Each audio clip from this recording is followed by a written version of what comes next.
दोस्तों, मेरा नाम है राम वर्मा और स्वागत है आपका CG education news YouTube channel पर। अगर आप इस चैनल पर पहली बार आए हैं तो चैनल को सब्सक्राइब करके बेल आइकन बटन दबाना ना भूलिए, क्योंकि यहाँ पर आपको इसी तरह की लेटेस्ट नोटिफिकेशन जो कि शिक्षा से जुड़ी हुई है, छत्तीसगढ़ से जुड़ी हुई है, वो लगातार आपको इसी चैनल पर मिलती रहे। इस वीडियो में हम छत्तीसगढ़ के शिक्षा से जुड़ी हुई आज की डेट की सारी जो इम्पोर्टेंट खबर है वो सारी खबर आपको बताऊंगा। इसमें यूनिवर्सिटी, स्कूल, कॉलेजों की सभी खबर आपको यहाँ पर मिलेगी, तो वीडियो को अंत तक जरूर देखिए। बहुत ही इम्पोर्टेंट है, छत्तीसगढ़ के अलग अलग यूनिवर्सिटी से ये खबर है। तो चलिए फटाफट शुरू करते हैं और सबसे पहली खबर यहाँ पर लेते हैं। तो Pandit Deendayal Upadhyay health science and Ayush विश्वविद्यालय ने एडमिशन लेने वाले दूसरे जो स्टेट के स्टूडेंट है उनको अब पहली बार पात्रता प्रमाण पत्र जमा नहीं करना होगा, यानी कि एलिजिबिलिटी सर्टिफिकेट की जरूरत नहीं है, अब वो आपको जमा नहीं करना होगा। Medical, dental, nursing, Ayurveda, BPT, BAMS समेत दूसरे कोर्स की स्टडी करने वाले स्टूडेंट को राहत देने के लिए इसकी जो अनिवार्यता थी उसको ही खत्म कर दिया गया है। ये जो नियम है इसी सत्र 2022-23 से लागू किया गया है। विश्वविद्यालय के अधिकारियों का कहना है कि एलिजिबिलिटी सर्टिफिकेट के कारण इनरोलमेंट में देरी होती है और इसे बनाने में छात्रों को 3 माह से ज़्यादा का समय लग जाता है। इस वजह से पढ़ाई प्रभावित होती थी, अब इस नियम को खत्म कर दिया गया है। यही नियम आयुर्वेद कॉलेज में भी लागू होगा। दूसरे राज्य के जो छात्र है इसी कोटे से विश्वविद्यालय के कॉलेजों में एडमिशन लेते हैं और इसके अलावा सरकारी और प्राइवेट नर्सिंग कॉलेजों में दूसरे राज्य से भी बड़ी संख्या में स्टूडेंट पढ़ने आते हैं।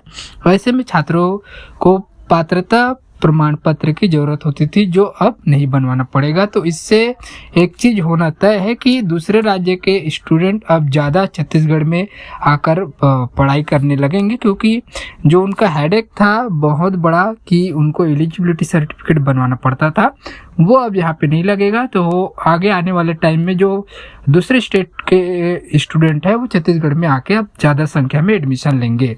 राज्य के बाहर बोर्ड या दूसरे विश्वविद्यालय से आकर एडमिशन लेने वाले छात्रों को 1000 रुपये फीस जमा करना जरूरी होगा। ये इमिग्रेशन शुल्क है। अगली खबर यहाँ पर देखते हैं। तो सरकारी स्कूलों में 6 माही परीक्षा 16 दिसंबर यानी कि कल से चालू होगी। परीक्षा खत्म होने के सप्ताह भर के भीतर ही नतीजे जारी होंगे। 6 माही परीक्षा के आयोजन को लेकर जिला शिक्षा विभाग से निर्देश जारी कर दिए गए हैं। स्कूलों में पहली से 8वीं और 9वीं से 12वीं की 6 माही परीक्षा 16 से 22 दिसंबर तक होगी। पंडित जवाहरलाल नेहरू मेडिकल कॉलेज में स्टूडेंट व टीचर के लिए कैंटीन का टेंडर फाइनल हो गया है। कॉलेज प्रबंधन जल्द ही नए वेंडर को कैंटीन चलाने का आदेश जारी करेगा। तो भाई जो पीजी के और यूजी नर्सिंग स्टूडेंट को कई तरह से परेशानी हो रही थी कैंटीन को लेकर, वो अब नहीं होगा। प्रधानमंत्री आदर्श ग्राम योजना के अंतर्गत अनुसूचित जाति के बीपीएल परिवारों के युवाओं को मुख्यमंत्री कौशल विकास योजना के आवासीय कौशल प्रशिक्षण दिया जाएगा। इसके लिए 30 दिसंबर तक आवेदन किया जा सकता है। ट्रेनिंग लाइवलीहुड कॉलेज जोरा में दी जाएगी। जिला कौशल विकास प्राधिकरण के सहायक संचालक केदार पटेल ने बताया कि विभिन्न जॉब रोल जैसे कि assistant, electrician, domestic data entry operator, self employed tailor, retail sales associate, medical lab technician, general duty assistant and logistics से संबंधित कोर्स में मुख्यमंत्री कौशल विकास योजना के तहत आवासीय कौशल प्रशिक्षण दिया जाएगा। इसमें अनुसूचित जाति के 18 से 45 साल के युवा आवेदन कर सकते हैं। आवेदन संबंधी जानकारी और सम्मिलित गांव की सूची के लिए कार्यालय के फोन नंबर 0771-244-3066 और 9109321845 पर संपर्क किया जा सकता है। अगली खबर यहाँ पर देखते हैं। तो प्रदेश में डीएनबी की करीब 65 सीटें हैं।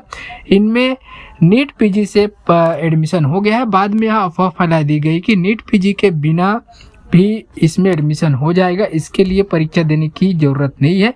इसका प्रश्न पत्र भी उपलब्ध कराने का दावा किया गया। सोशल मीडिया में यह मैसेज वायरल होने के बाद नेशनल बोर्ड ऑफ एग्जामिनेशन यानी कि एनएमसी ने बुधवार को स्पष्टीकरण जारी कर कहा कि डीएनबी की परीक्षा 20 जनवरी 2023 को होगी। इसलिए उम्मीदवार किसी भी झांसे में न आए। अफवाह फैलाने के वालों के खिलाफ एफआईआर कराई गई है। जो लोग बोर्ड से परीक्षा कराने का दावा कर रहे हैं वह पूरी तरह से गलत है।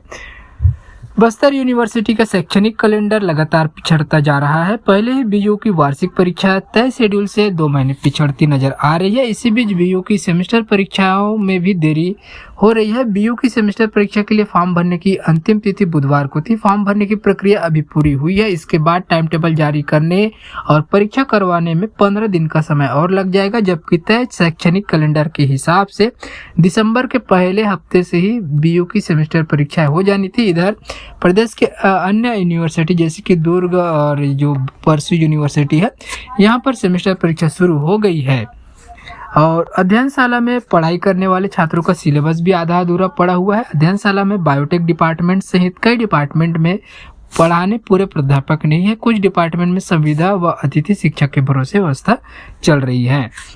केंद्रीय माध्यमिक शिक्षा मंडल यानी कि सीबीएसई के विद्यार्थियों को प्रायोगिक परीक्षा में शामिल होने के लिए सिर्फ एक ही अवसर मिलेगा, जो कोरोना काल में 2 बार अवसर दिया था, लेकिन अब ऐसा नहीं होगा।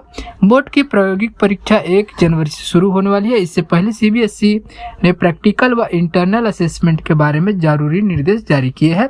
जारी आदेश में कहा गया है कि प्रैक्टिकल से पहले स्कूलों को हर हाल में सिलेबस पूरा करवाना होगा। 10वीं और 12वीं की मुख्य परीक्षा 15 फरवरी से शुरू हो सकती है और ये जो परीक्षा होगी उसके लिए सीबीएसई ही जो एक्सटर्नल होंगे वो तय करने का अधिकार सीबीएसई के पास ही होगा। तो ये था छत्तीसगढ़ की शिक्षा से जुड़ी हुई तमाम खबरें। ये वीडियो अगर आपको अच्छी लगी हो तो वीडियो को लाइक कीजिए और अपने सभी दोस्तों को शेयर कीजिए और ऐसे ही लेटेस्ट अपडेट रेगुलर पाने के लिए चैनल को सब्सक्राइब करके बेल आइकन बटन जरूर दबाइए। मिलते हैं नए खबरों के साथ एक नए वीडियो में।